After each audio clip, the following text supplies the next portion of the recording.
Well, let me introduce a prominent speaker. His name is Bert Mizusawa, who is our former Major General. You from the last name, you probably know. Just let me insert one thing. You see in our Asian community, it's great. We have so many engineers, professionals in the business and so on. And we do want to also, for example, after my kids grow up, my first choice, or it will be, I hope, see him, is in the military academy. Right? You know what? I suddenly changed because I met a few cadets. They look at me like, looking in my eyes, I see the honesty, I see the integrity right there. Then after that, I can just tell myself, boy, I mean, I gotta tell my son about it. You know, of course, if he wants to be anything, that's up to him. I mean, baker or football or whatever, that's just the father's hope. Okay, without further ado, General Mizusawa. He's a senior policy advisor for Mr. Trump.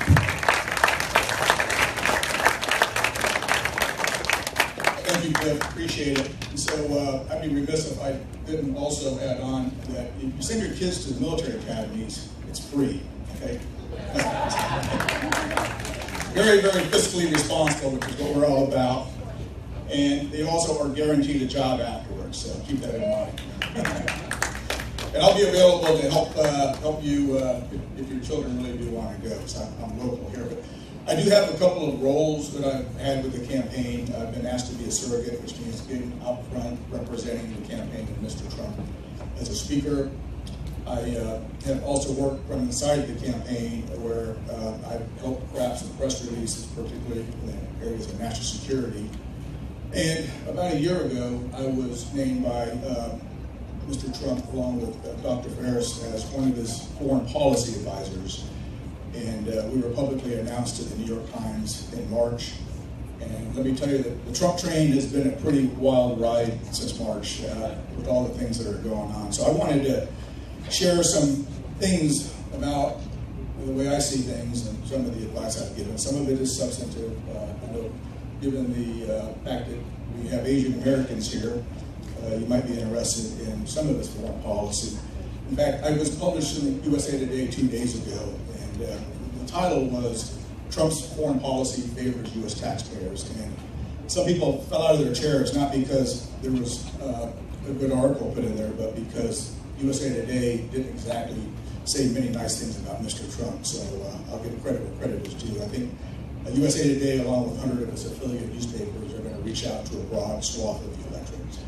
I think as Phil alluded to, I am Asian American, Japanese American, in fact. I was born in Honolulu, Hawaii. When I first met Mr. Trump, I did produce my birth certificate. And for those of you in the media, that was a joke. Make sure you get it right. But I spent years in Japan and serving in South Korea.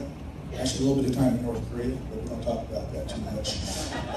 Afghanistan and Iraq and other countries that we don't particularly associate with Asia, but Asia is a huge continent. And you can talk about Europe, which is a small continent, but there's a lot to Asia. In fact, I helped cover the Asian continent as well as the Pacific when I worked in the U.S. Senate. And I see that I kind of split up in East Asia, Southeast Asia, and South Asia, and I'm proud to say that today we have representatives that are on the speaking list from all three areas. I am a Virginia now. I grew up in Hampton, from Hampton Roads, as a dependent, Air Force dependent, before I went to West Point, started serving overseas, but I've been based on McLean for the last few decades. As a national security advisor, I just retired from the military in August, and after over 40 years and 4 combat deployments, I've come to some pretty strong conclusions about the way things aren't working as well as they should. And those combat tours were not only in Iraq and Afghanistan, but some of you might be surprised to know my first and maybe my most intense one was in the Korean DMZ, where some of the activities are still occurring. But I think we have been wasting a lot of dollars, a lot of our taxpayer dollars in U.S. blood for results that are very poor. And I've come to the conclusions that we just need some fresh ways of thinking, some innovative approaches, and some very, very strong leadership. And for that reason, I was drawn to Mr. Trump early on, and I'm honored to be one of his advisors. I have got to spend quality time with him on his airplane and up at Trump Tower and here in Trump International in D.C. And you know, he strikes me as a very, very smart man. He's very down to earth. We've had a meal with him. You know, he favors McDonald's and KFC and some of those other types of meals. So he basically has been asking all the right questions, and he does listen. He does change his mind despite what you might see in the media. But the one thing that really, really impresses me is just his stamina. That man is just going from like 2 or 3 or 4 events a day all around the country, and he's never stopped. And I had the privilege of being at the debate in Las Vegas, and his opponent basically took 9 days of a timeout in order to prepare for, let's say, a 90-minute event. You know, her part was only 45 minutes. I mean, is that the kind of president we need? Somebody who has to stop everything they're doing in order just to get behind the podium. So, you know, some of us that can speak here, we didn't get much notice either. So we're going to try to throw things together a little bit. But 1 week ago, I was at a rally as the Master of Ceremonies in front of 10,000 people in Virginia Beach. And I had just flown in the previous night from Las Vegas. And I had to be the Master of Ceremonies in Las Vegas. And the crowd that was there represented all the things that you hear about Las Vegas. Sin City, you know, what happens in Vegas stays in Vegas. I'm glad Bob Marshall's laughing. But then I had to fly from Las Vegas, and of course I tailored my message in Las Vegas to that very colorful audience I was facing.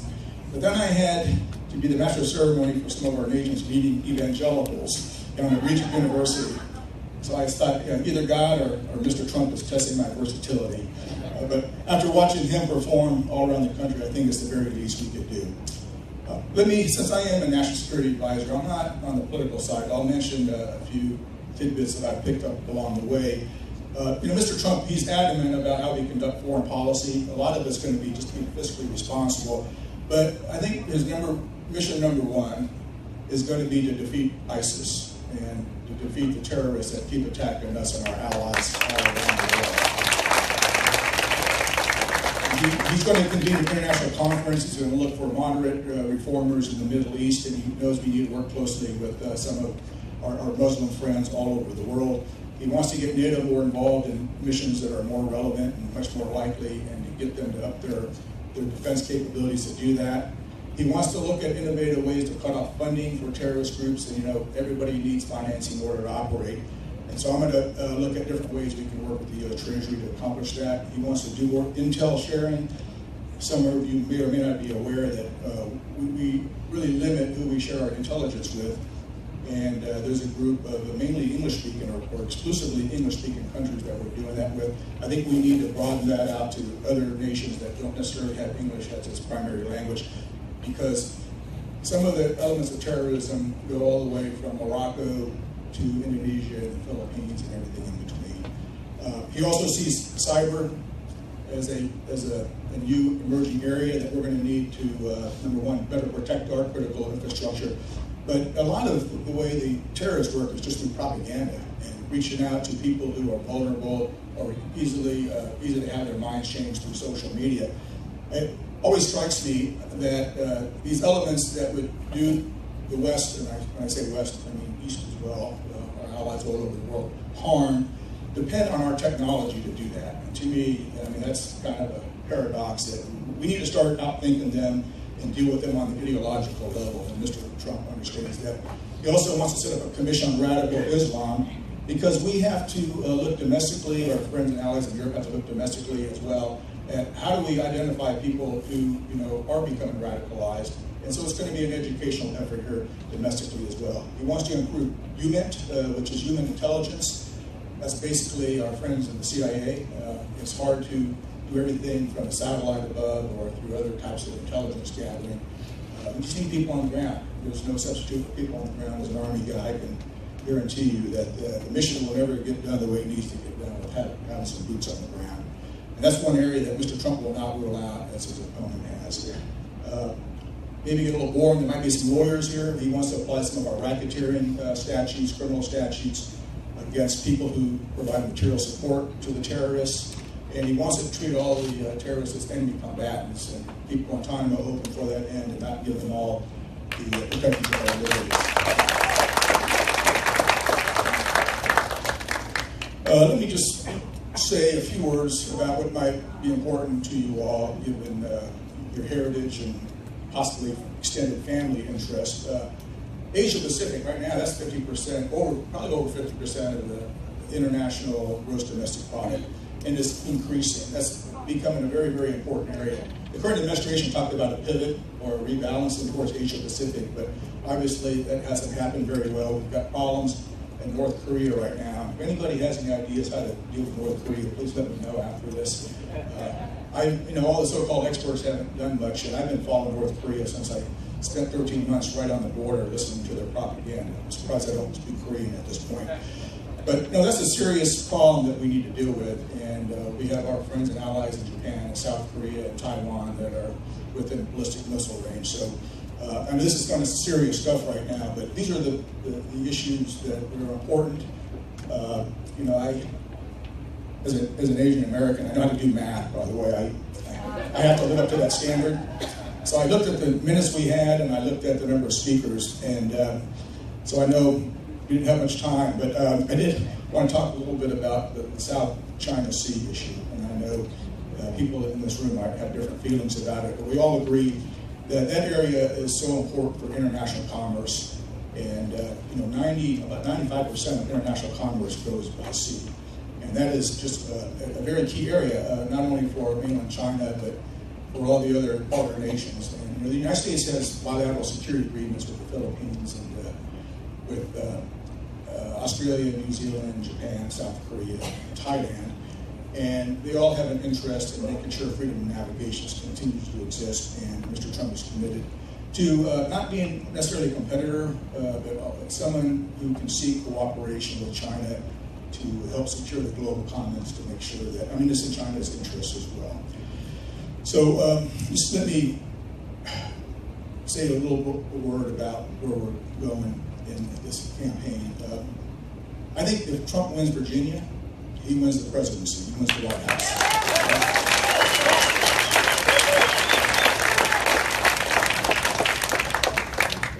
And he doesn't have to win Northern Virginia to do that, by the way. I think he needs to get it to about 40%, and maybe Matt Amos will talk a little bit more about that. And it just so happens that the Asian American community comprises about 19% of Northern Virginia and Fairfax County. And so this is the first time that the communities that are represented in this room today by your attendance actually have the opportunity to swing an area, to swing the state that will swing the entire nation. And so I assume most of you here, if not all, are already supporting Trump.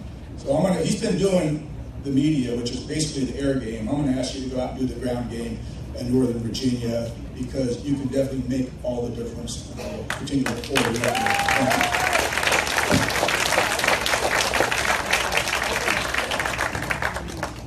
Thank you, General. It's always such a pleasure to have you here to share your insights. I know you have spent a lot of time with Mr. Trump, advising him on the Asian Pacific issues and also security issue nationwide. So thank you for General, for sharing the insights. Before we get to the question and answer, I know many of you might would ask a question to General Bert Mizusawa.